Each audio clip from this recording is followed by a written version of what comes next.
Here we are again, another week, another groundbreaking revelation in medicine that's supposed to change everything. Just last week, everyone was up in arms about how Ventolin inhalers are accelerating climate change. Sure, they've got a point. The pressurized mid-dose inhalers release hydrofluorocarbons just like deodorants, which aren't great for the environment. But suddenly, it feels like Ventolin, a cheap and reliable lifesaver, has been painted as the villain of the decade. Now, this week, the headlines are buzzing about a new biologic injection targeting interleukin-5 that claims to be the ultimate solution for eosinophilic asthma.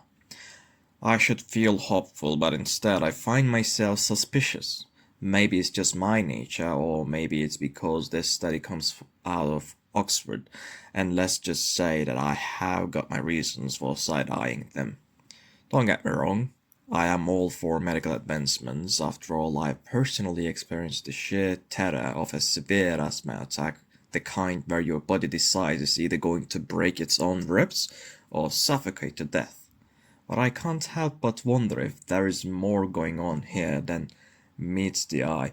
It's not the science I doubt, it's the system behind it. Are we looking at genuine progress, or are we just pawns in another game of big pharma chess?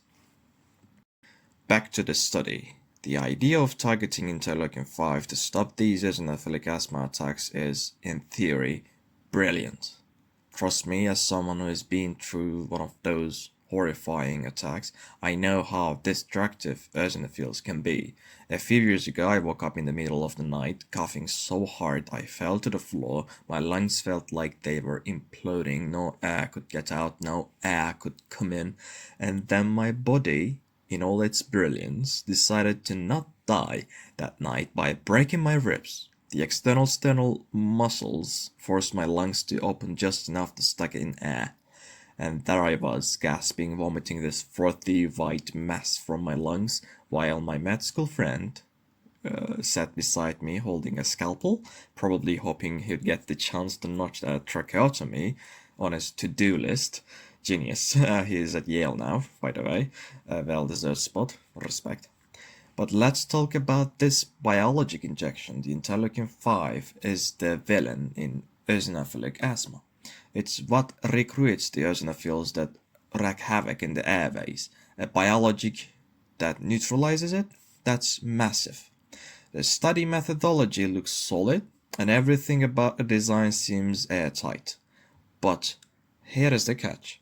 How can we trust the results without questioning the bigger picture?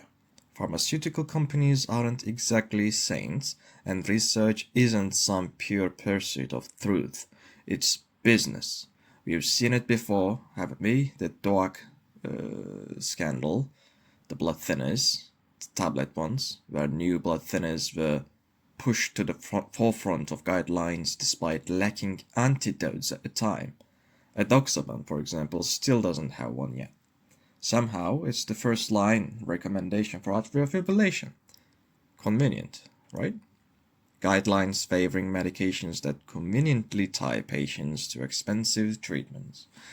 Now think about Ventolin. Sure, it's cheap and reliable, but it's also old school and doesn't require cutting-edge technology to manufacture. Maybe that's why it's suddenly being vilified as a climate destroyer. Coincidence? Or is there a push to force developing countries to depend on newer, pricier treatments like biologics? The same countries that barely have the infrastructure to store biologics, let alone make them accessible to the general population. I wouldn't put it past the system to greenwash their way into a monopoly. To be clear, I'm not saying the science is wrong. I am just saying we've seen these patents before. Promising treatments come with strings attached. Costs go up, access goes down, and somehow it's always the most vulnerable populations that lose out. I want to trust this study, I do, but blind trust isn't in my nature, especially when it comes to Oxford. I'm not saying don't believe it. I am saying approach it critically. Look for independent reviews, follow the money trail, because if you are going to start replacing Ventolin with biologics, under the guise of saving the planet, we better make damn sure we are not leaving millions behind in the process. For anyone curious about the study, I'm providing the link below. And if you're reading this or hearing this, thinking why I am so cynical, well, maybe you haven't had your ribs break under the sheer force of your body trying not to suffocate. It gives you a certain perspective.